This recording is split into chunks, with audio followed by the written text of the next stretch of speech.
Hello दोस्तों, नमस्ते, प्रणाम। मैं आप लोगों की खुशबू यादव आदि गीत के चैनल पे सभी का स्वागत है।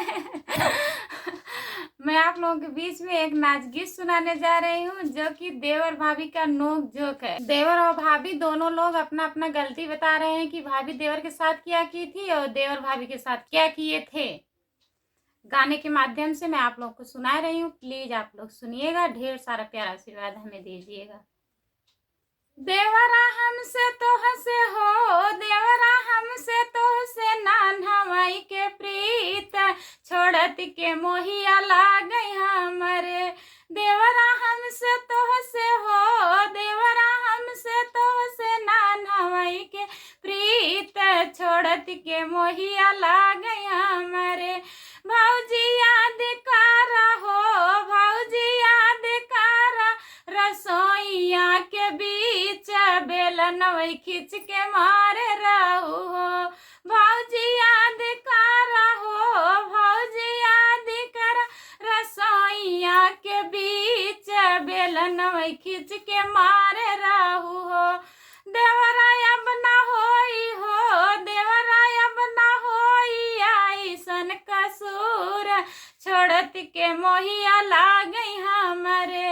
देवरा अब ना होई हो, देवरा अब ना होई ऐसन कसूर छोड़त के मोहिया लागई हमरे।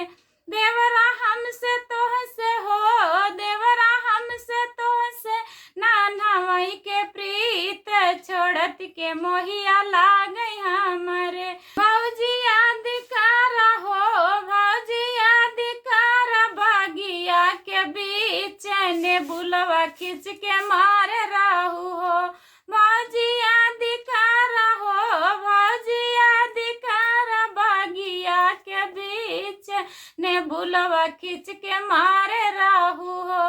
देवरा अब ना होई हो, देवरा अब ना होई ऐसन कसूर छोड़त के मोहिया लागई हमरे। देवरा हमसे तोहसे हो, देवरा हमसे तोहसे नाना माई के प्रीत छोड़त के मोहिया लागई हमरे। भाभी याद कारा हो, भाभी याद कारा कुआना के बीच घड़ी लवा खींच के मारे रहू हो। भौजी याद कारा हो, भौजी याद कारा कुआना के बीच घड़ी लवा खींच के मारे रहू हो।